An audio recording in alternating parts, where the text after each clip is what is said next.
Hello students, welcome back in the session of social science. So students, today we are going to read about water cycle and distribution of water.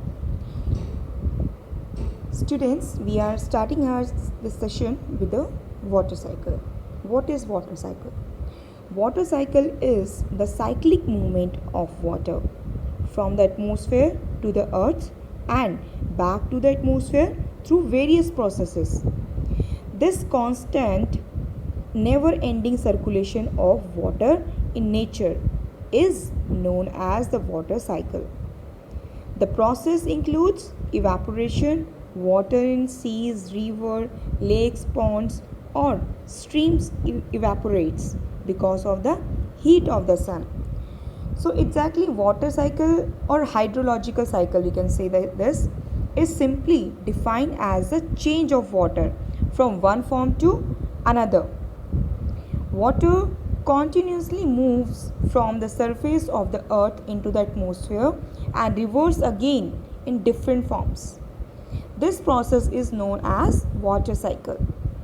Water from different water bodies reaches the atmosphere through evaporation. It is the form of water vapor. When the temperature falls, condensation takes place. The water vapor is converted back into water drops. This results in precipitation in the form of rain, snow, hail, sleet, etc. The rainwater gathered in lakes and ponds or flows as river or streams. The rivers carry water back to the ocean. Thus, the water cycle never ends. That is, it is an ongoing process. So, this is all about the water cycle. I hope it is clear to you. Our next topic is distribution of water body. Distribution of water bodies. Distribution of water bodies is what? In how many parts, where and where the water is distributed in our earth. So distribution of water and the major bodies of water. About 97% of all the water on earth is salty, यानी saline. Salty water को क्या कहते हैं? Saline.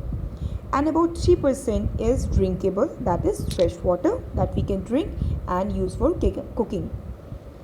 More than 97% of water is in the ocean, 2% locked in ice caps and glaciers, and less than 1% is in rivers, lakes, ponds, wells, atmosphere, etc.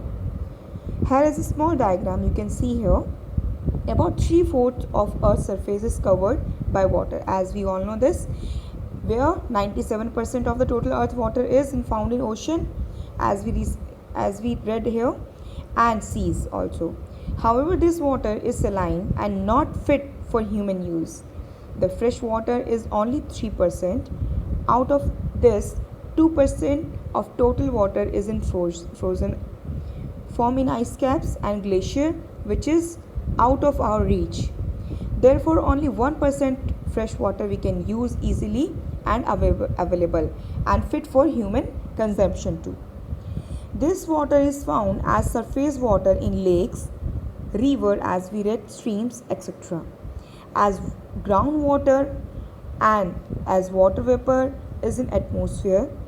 Groundwater constitutes 0.68% and water vapor constitutes 0.0019% of the total water. So this is all about the distribution of water bodies. So students, this is all about this session. Thank you so much.